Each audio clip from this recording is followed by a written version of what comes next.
Recipe பார்க்க போகிறோன்னா white mac and cheese pasta recipe தான் பண்ண போகிறோம். அதுக்கு பார்த்திங்கன்னா ஒரு 2 டம்ளர் அளவுக்கு வந்துட்டு பாலை நல்லா காய்ச்சி ஆற வச்சு எடுத்துக்கோங்க. இந்த சைடு பார்த்திங்கன்னா நல்லா தண்ணியை கொதிக்க வச்சு அதில் உப்பு ஆயில் சேர்த்துட்டு அதுக்கப்புறம் பார்த்திங்கன்னா பாஸ்தா சேர்த்து நல்லா கொதித்து வெந்ததுக்கப்புறம் நல்லா ஃபில்டர் பண்ணி எடுத்துக்கோங்க.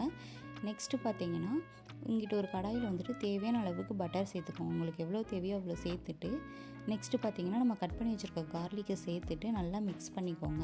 நல்லா ஃப்ரை ஆனதுக்கப்புறம் ஒரு 2 டேபிள் ஸ்பூன் அளவுக்கு மைதா மாவு சேர்த்துட்டு அதை நல்லா மிக்ஸ் பண்ணிக்கோங்க.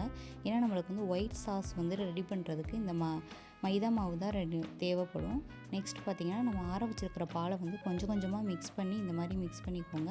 ஏன்னா கட்டி விழுகும். இந்த மாதிரி கொஞ்சம் கொஞ்சமாக பால் சேர்த்து மிக்ஸ் பண்ணிங்கன்னா நம்மளுக்கு கட்டி விழுகாமல் ஈஸியாக ரெடி பண்ணலாம்.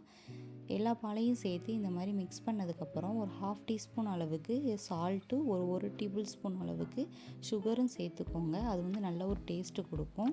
இந்த மாதிரி நல்லா மிக்ஸ் பண்ணதுக்கப்புறம் பார்த்திங்கன்னா ஒரு க்ரீமி கன்சிஸ்டன்சிக்கு நம்மளுக்கு வரும்.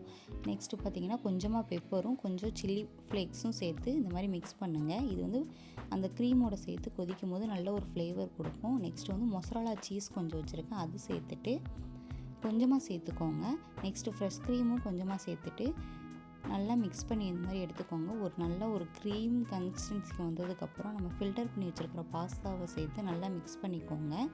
நெக்ஸ்ட்டு வந்துட்டு நல்லா மிக்ஸ் ஆனதுக்கப்புறமா நம்மளுக்கு தேவையான அளவு ஃப்ரெஷ் க்ரீம் வந்து இப்போ சேர்த்துக்கோங்க. சேர்த்துட்டு ஸ்டவ் ஆஃப் பண்ணுறதுக்கு முன்னாடி பார்த்திங்கன்னா சில்லி ஃப்ளேக்ஸு, பெப்பரு, அதுக்கப்புறம் பார்த்திங்கன்னா மொசரலா சீஸ் வந்துட்டு எல்லாருக்குமே பிடிக்கும். பிடிக்காதவங்க லைட்டாக சேர்த்துக்கோங்க. நல்லா நிறையா சேர்த்துட்டு இந்த மாதிரி மிக்ஸ் பண்ணி இறக்கிட்டிங்கன்னா ரெடி ஆயிடுச்சு.